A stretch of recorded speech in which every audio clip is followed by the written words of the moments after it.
Hello students, I am Neerja from Sunrise Secondary School, Gudagorji. Today we discuss about chapter Water Resources of class 10th. Water resources means जल संसाधन. सबसे पहले हम topic की बात करें तो रिसोर्सेज जो वर्ड है वो 2 वर्ड से मिलकर बना है. री प्लस सोर्सेज. री मीन्स अगेन, सोर्सेज यानी मीन्स सोर्सेज वो साधन होते हैं जो कि किसी न किसी रूप में जो ह्यूमन नीड्स हैं, जो मानव की आवश्यकताएं हैं, उनकी पूर्ति करते हैं. री यानी अगेन जो कि बार बार काम में लिए जाएं, तो रिसोर्सेज को हम इस रूप में ले सकते हैं कि ऐसे साधन जो मानव द्वारा बार बार उपयोग में लाए जाते हैं उनको हम रिसोर्सेज के रूप में जानते हैं. जिस प्रकार हमारे जीवन में ऑक्सीजन का महत्व है, उतना ही महत्व हमारे जीवन में वाटर का है. तभी हम देखते हैं टीवी, न्यूज़पेपर्स के अंदर स्लोगन्स के रूप में, एडवर्टाइजमेंट्स के रूप में जल ही जीवन है, सेव वाटर सेव लाइफ, जल है तो कल है, ये हम देखते हैं. तो ये हमें अवेयर करने के लिए है कि अगर हम आज अवेयर नहीं हुए तो कल हमें बहुत बड़े वाटर क्राइसिस का सामना करना पड़ सकता है. वाटर अवेलेबिलिटी की बात करें तो जो हमारी अर्थ है उसका जो 71% पार्ट है वो वाटर से कवर्ड है, और जो 29% पार्ट है वो लैंड एरिया है. इस 71% की हम बात करें तो 71% जो वाटर है वो भी हमें 2 रूपों में उपलब्ध है. 97% जो पार्ट है वो ओशियनिक वाटर के रूप में यानी महासागरीय जल के रूप में हमें उपलब्ध है, और जो 3% वाटर है वो सरफेस वाटर के रूप में हमें उपलब्ध है. इस 3% सरफेस वाटर के अंदर ग्लेशियर्स हैं, रिवर्स हैं, रेन वाटर है, ग्राउंड वाटर है, वो सभी इस 3% में इंक्लूड हैं. इस 3% का जो 2% है वो ग्लेशियर्स के रूप में यानी माउंटेन्स और हिल्स के ऊपर बर्फ के रूप में जमा हुआ है, और जो 1% है वो ग्राउंड वाटर के रूप में हमें उपलब्ध है, जिसको हम उपयोग में लेते हैं. अलग अलग रूपों में हम उसको उपयोग में लेते हैं, जैसे पोर्टेबल वाटर पेयजल के रूप में, इरिगेशन सिंचाई के रूप में, इकोनॉमिक डेवलपमेंट औद्योगिक विकास के रूप में, इंडस्ट्रीज के अंदर हम इसको काम में लेते हैं. अब यहाँ देखें हम 1%, सिर्फ 1% जो वाटर है हमारे पास यूजेबल वाटर है, जो कि हमारी पॉपुलेशन, जो बढ़ती हुई पॉपुलेशन है उसके रेशियो में बहुत कम है. और इसी को देखकर हम पता लगा सकते हैं कि आगे आने वाले समय में कितना बड़ा वाटर क्राइसिस जो है वो उत्पन्न होने वाला है. इसी वाटर क्राइसिस से निपटने के लिए हमने वाटर मैनेजमेंट को यानी जल प्रबंधन को अपनाया है. जल प्रबंधन को अपनाने के पीछे जो मेन रीज़न है वो ये है कि जो आगे आने वाली फ्यूचर जनरेशन है वो वाटर क्राइसिस से बची रहे. इसी वाटर मैनेजमेंट के क्रम में हमने मल्टीपर्पज़ रिवर वैली प्रोजेक्ट्स को अपनाया है. मल्टीपर्पज़ रिवर वैली प्रोजेक्ट्स यानी वो प्रोजेक्ट्स जिनके एक से ज़्यादा पर्पज़ हों, एक से ज़्यादा उद्देश्य हों. ये मल्टीपर्पज़ जो प्रोजेक्ट्स हैं ये रिवर्स के ऊपर डैम बनाकर इनको स्थापित किया गया है.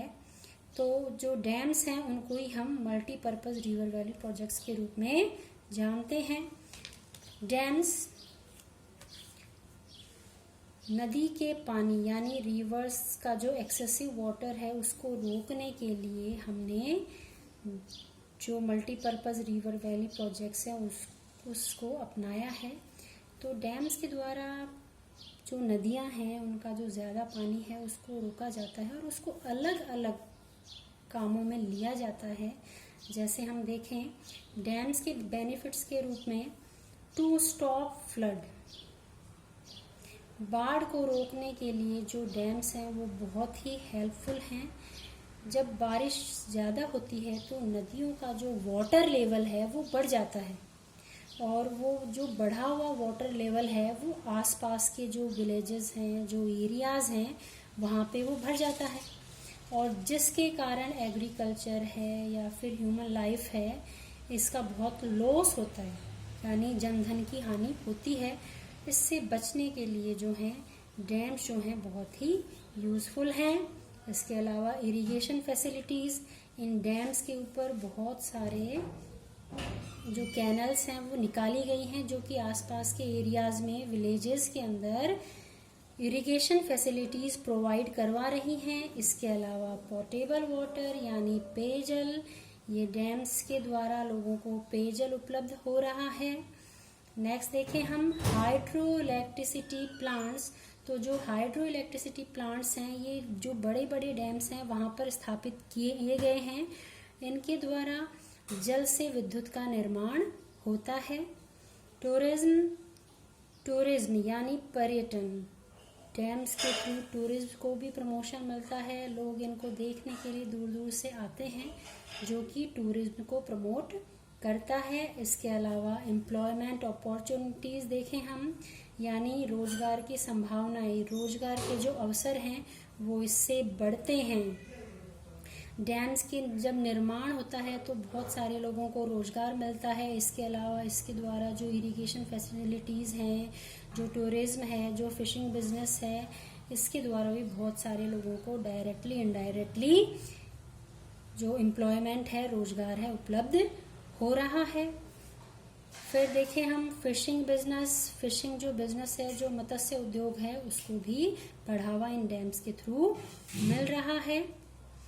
मल्टीपर्पज़ रिवर वैली प्रोजेक्ट्स की बात करें तो हमारे देश के जो फर्स्ट प्राइम मिनिस्टर थे पंडित जवाहरलाल नेहरू, उन्होंने इन मल्टीपर्पज़ रिवर वैली प्रोजेक्ट्स को टेम्पल्स ऑफ मॉडर्न इंडिया की संज्ञा दी है। क्योंकि इन मल्टीपर्पज़ रिवर वैली प्रोजेक्ट्स का हमारे इकोनॉमिक डेवलपमेंट में बहुत बड़ा कंट्रीब्यूशन है, योगदान है।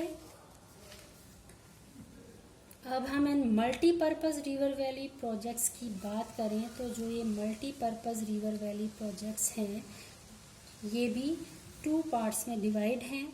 कुछ ऐसे प्रोजेक्ट्स हैं जिनको सेंट्रल गवर्नमेंट ऑपरेट कर रहा है, कुछ ऐसे प्रोजेक्ट्स हैं जो कि स्टेट गवर्नमेंट के अंडर हैं। यहाँ देखिए सेंट्रल गवर्नमेंट के अंडर कुछ मेन जो रिवर वैली प्रोजेक्ट्स हैं उनके बारे में देखिए आप। भाखड़ा नांगल डैम, जो कि पंजाब और हिमाचल प्रदेश में स्थापित किया गया है। रिहंद प्रोजेक्ट, जो कि यूपी के अंदर स्थापित किया गया है। दामोदर प्रोजेक्ट, जो कि वेस्ट बंगाल में है। हीराकुड प्रोजेक्ट, जो कि उड़ीसा के अंदर है। कोसी प्रोजेक्ट, जो कि बिहार में है। टिहरी प्रोजेक्ट, जो कि उत्तराखंड में स्थित है। स्टेट गवर्नमेंट के अंडर जो प्रोजेक्ट्स हैं उनकी हम बात करें तो देखिए आप, चंबल प्रोजेक्ट, जो कि राजस्थान और मध्य प्रदेश का जॉइंट वेंचर है। माही बजाज प्रोजेक्ट, जो कि राजस्थान और गुजरात का जॉइंट वेंचर है।